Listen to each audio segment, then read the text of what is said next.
Hello friends, तो आज हम पढ़ रहे हैं माइकोप्लाज्मा। तो जो माइकोप्लाज्मा है वो 11th क्लास की बायोलॉजी और बीएससी फर्स्ट ईयर का टॉपिक है और माइक्रोबायोलॉजी में आता है ये, तो इसके बारे में हम पढ़ेंगे।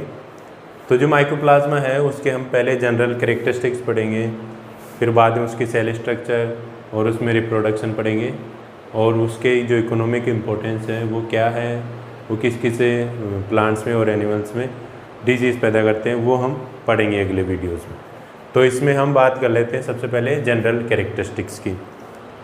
तो जो इसकी माइकोप्लाज्मा की डिस्कवरी हुई थी वो सबसे पहले इनको किसने नोटिस किया? लुईस पास्चर ने। लुईस पास्चर एक साइंटिस्ट थे, उन्होंने इनको नोटिस किया। तो ये जो माइकोप्लाज्मा है वो जो एनिमल्स होते हैं उनमें लंग इन्फेक्शन करता है। तो उन्होंने क्या देखा कि जो एनिमल्स में जो लंग इन्फेक्शन था वो किसके द्वारा कोज किया जा रहा था? किसी माइक्रो ऑर्गेनिजम्स के द्वारा। तो वो माइक्रो ऑर्गेनिजम्स उस समय क्या थे? माइकोप्लाज्मा। तो उस समय वो इनको आइसोलेट नहीं कर सके। तो उसके बाद दो साइंटिस्ट आए, नोकार्ड एंड रोक्स। नोकार्ड और रोक्स ने जो माइकोप्लाज्मा है उनको जो एनिमल्स थे उनसे आइसोलेट किया और आइसोलेट करने के बाद उनको नाम दिया PPLO। तो PPLO का मतलब है प्लूरोनिमोनिया लाइक ऑर्गेनिजम्स, जो कि एनिमल्स में बोवाइन प्लूरोनिमोनिया डिजीज़ कोज करते हैं। तो इसको देखते हैं। सबसे पहले इसकी जो डिस्कवरी थी वो किसके द्वारा की गई, किसके द्वारा नोटिस किए गए? ये लुईस पास्चर के द्वारा। Firstly noticed bye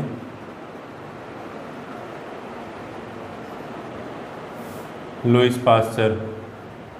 Lewis pasture के द्वारा ये नोटिस किए गए। फिर बाद में दो साइंटिस्ट आए, नोकार्ड एंड रोक्स। इन दो साइंटिस्ट ने इनको आइसोलेट किया और आइसोलेट करने के बाद इनका कल्टीवेशन किया, कल्चर मीडियम में इनको ग्रो किया। तो फिर बाद में ग्रो करने के बाद इनका नाम क्या दिया माइकोप्लाज्मा का? PPLO। PPLO का मतलब है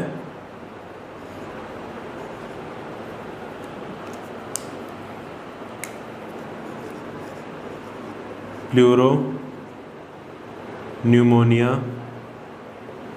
लाइक ऑर्गेनिज्म। Like organism.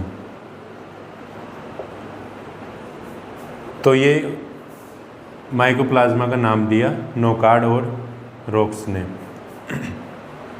अब जो माइकोप्लाज्मा होते हैं उसका अगला कैरेक्टरिस्टिक्स फीचर है कि जो माइकोप्लाज्मा होते हैं वो अर्थ पर सबसे छोटे लिविंग ऑर्गेनिजम्स होते हैं। जो सबसे स्मॉलेस्ट लिविंग ऑर्गेनिजम्स होते हैं वो क्या होते हैं? माइकोप्लाज्मा। तो सबसे छोटे जो लिविंग ऑर्गेनिजम्स वो क्या है? माइकोप्लाज्मा।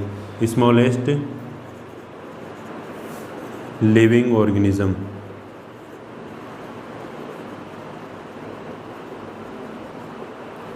और अगर इनकी शेप की बात करें तो जो माइकोप्लाज्मा है वो क्या होते हैं? प्लियोमॉर्फिक। प्लियोमॉर्फिक होते हैं। प्लियोमॉर्फिक का मतलब ये किसी भी शेप में हो सकते हैं। इनकी जो शेप होती है वो फिक्स्ड नहीं होती है, इरेगुलर भी हो सकते हैं और रेगुलर शेप में भी ये प्रेजेंट हो सकते हैं। और जो माइकोप्लाज्मा है वो प्लांट्स और एनिमल्स में दोनों में डिजीज़ कोज करते हैं। तो causes diseases in both plants and animals. यानी ये पैरासाइट के रूप में किस में पाए जाते हैं? प्लांट्स और एनिमल्स के रूप में पाए जाते हैं। और जो कंटामिनेटेड वाटर होता है वहाँ पर भी ये पाए जाते हैं। और सेप्रोफाइट्स होते हैं, जो डेड डिकेइंग मटेरियल्स होते हैं लिविंग ऑर्गेनिजम्स के, उनमें ये पाए जाते हैं। तो किस में पाए जाते हैं? एक तो प्रेजेंट इन कंटामिनेटेड वाटर,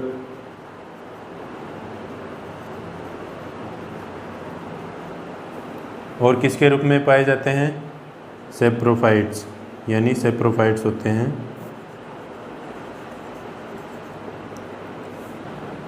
अब इनकी जो साइज़ होती है वो साइज़ कितनी होती है? मिनिमम जो इनकी साइज़ होती है वो कितनी हो सकती है, 30 नैनोमीटर की हो सकती है, और मैक्सिमम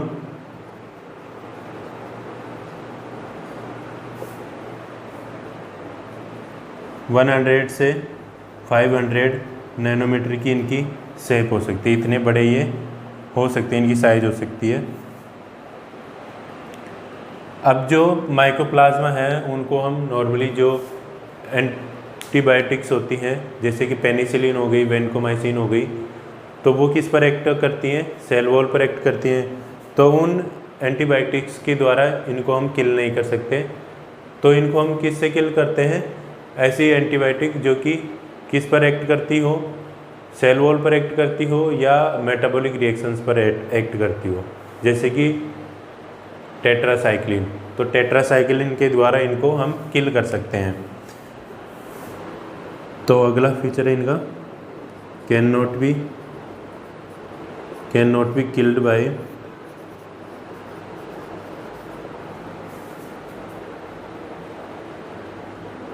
पेनिसिलिन,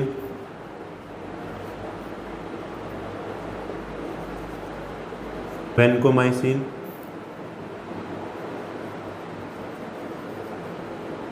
एटसेट्रा। और किसके द्वारा किल कर सकते हैं, किल्ड बाय टेट्रासाइक्लिन। टेट्रासाइक्लिन किस पर एक्ट करती है, मेटाबॉलिक प्रोसेस पर। टेट्रासाइक्लिन के द्वारा इनको हम किल कर सकते हैं। अब इसके अलावा इसके अगले फीचर हैं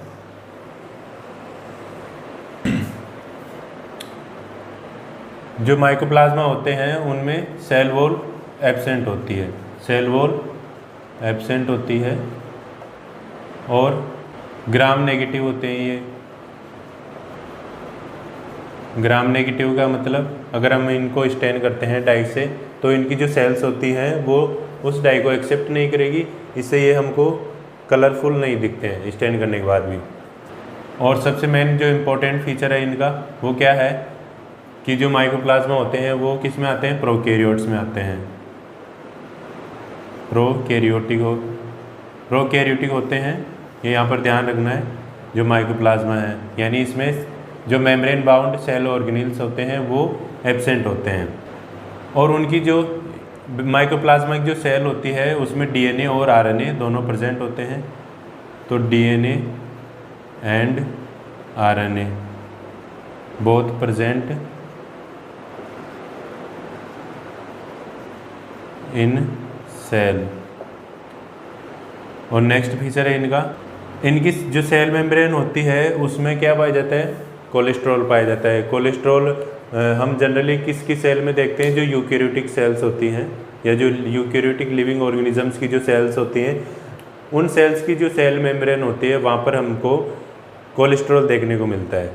तो यहाँ पर जो कोलेस्ट्रॉल है वो माइकोप्लाज्मा में पाया जाता है। तो ये इसका स्पेसिफिक फीचर है कि इसमें कोलेस्ट्रॉल भी पाया जाता है सेल मेम्ब्रेन में।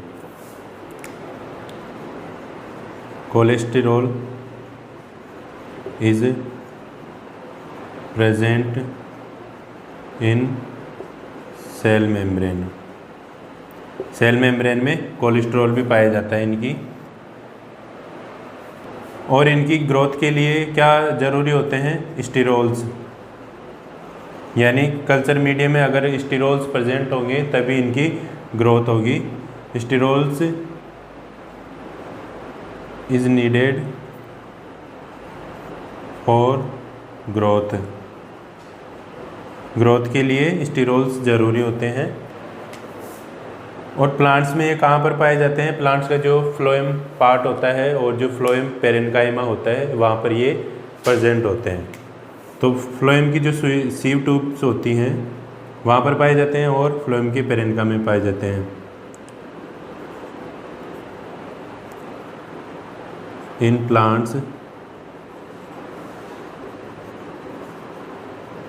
प्रेजेंट इन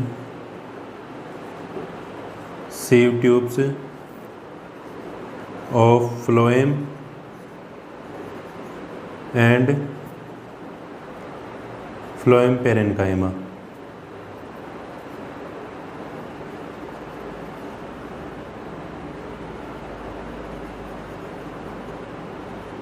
फ्लोएम पेरेन्काइमा में पाए जाते हैं। तो ये इसके माइकोप्लाज्मा की जनरल कैरेक्टरिस्टिक्स हो गए।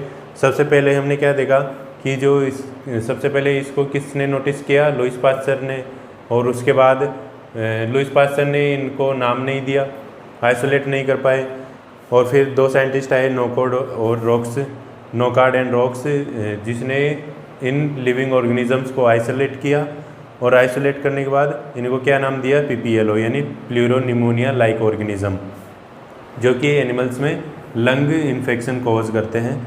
और सबसे स्मॉलेस्ट लिविंग ऑर्गेनिजम्स होते हैं अर्थ पर, प्लियोमॉर्फिक होते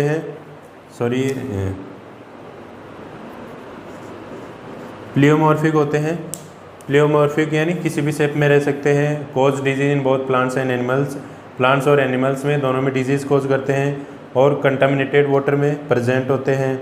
सेप्रोफाइट्स होते हैं, सेप्रोफाइट्स यानी डेड डिकेइंग जो मटेरियल होता है उनसे अपना न्यूट्रिशन प्राप्त करते हैं।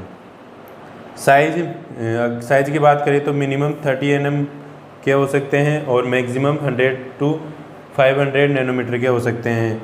Can not be killed by penicillin, vancomycin etcetera. तो जो ऐसे एंटीबायोटिक्स जो कि सेल वॉल पर एक्ट करती हैं उन एंटीबायोटिक्स के द्वारा इनको किल नहीं कर सकते, क्योंकि इसमें सेल वॉल एब्सेंट होती है। और किसके द्वारा किल कर सकते हैं, टेट्रासाइक्लिन। टेट्रासाइक्लिन किस पर एक्ट करती है, जो मेटाबॉलिक रिएक्शंस होती हैं सेल की, वहाँ उस पर टेट्रासाइक्लिन एक्ट करती है और उनको बंद कर देती है, जिससे कि इसकी डेथ हो जाती है माइकोप्लाज्मा की। सेल वॉल इसमें एब्सेंट होती है, ग्राम नेगेटिव होते हैं, स्टेन जो डाई होती है वो एक्सेप्ट नहीं करती इनकी सेल्स, और प्रोकैरियोटिक होते हैं, और DNA और जो RNA होते हैं वो इसमें दोनों इसकी सेल में प्रेजेंट होते हैं। इनकी जो सेल मेम्ब्रेन होती है वो उस सेल मेम्ब्रेन में कोलेस्ट्रॉल पाया जाता है, और इनकी ग्रोथ के लिए स्टेरॉल्स ज़रूरी होते हैं। और प्लांट्स में कहाँ पर पाए जाते हैं, जो फ्लोएम की सीव ट्यूब्स होती हैं वहाँ पर पाए जाते हैं, और फ्लोएम पेरेन्काइमा में ये प्रेजेंट होते हैं। आई होप आपको वीडियो पसंद आया होगा। अगर वीडियो पसंद आया है तो इसको लाइक कीजिए, अपने दोस्तों को शेयर कीजिए और मेरे चैनल को सब्सक्राइब कीजिए। Thank you.